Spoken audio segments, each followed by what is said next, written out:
Hi mga Swiss! Late upload nga pala yung vlog na to as usual nung bago pasukan pa to.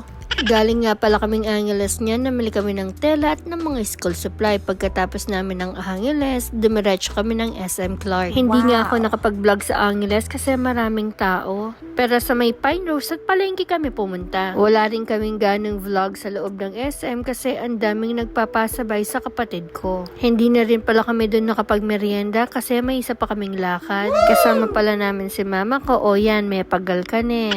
Bala na kasining mama ko, kaya balilibot-libot kami eh. May pagalyang mo galang mamit bitampong maglakad. Nakakita nga pala siya ng mango sticky rice malapit sa may carousel, kaya nagpabili siya. Maranop niya ka na Diyos ko.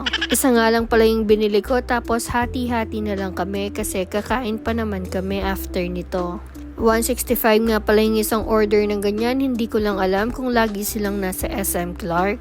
Kaya habang mamang niya na mambusitan.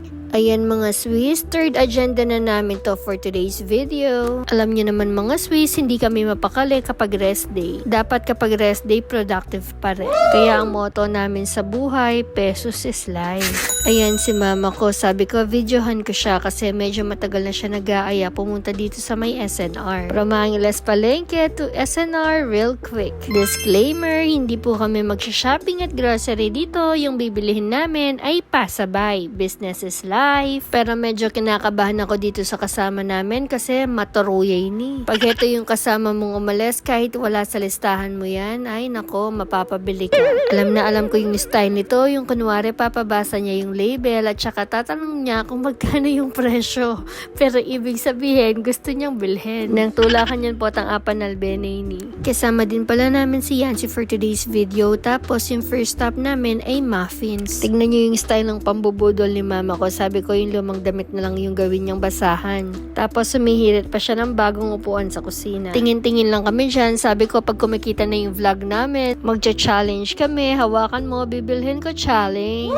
Handito nga pala halos yung pastries and breads nila. In fairness naman din sa mga breads nila dito, masasarap. Perfect combination sa black coffee or ice americano. Pag pumunta ka pala ng SNR, ayan, may exercise ka talaga sa sobrang lawak ng lalakaran mo. Tingin-tingin lang ang mga mimasor nyo, mga Swiss, nagpipigil kami dyan. Halos yung mga nakikita niya sa YouTuber, ang tinitignan ng mama ko dyan. Fast forward, habang naghihintay kami sa mga ibang pa-orders, nagmerienda muna kami. Merienda / dinner na nga rin pala to mga Swiss. Bumili kami ng 2 box ng pizza at ng pesto pasta.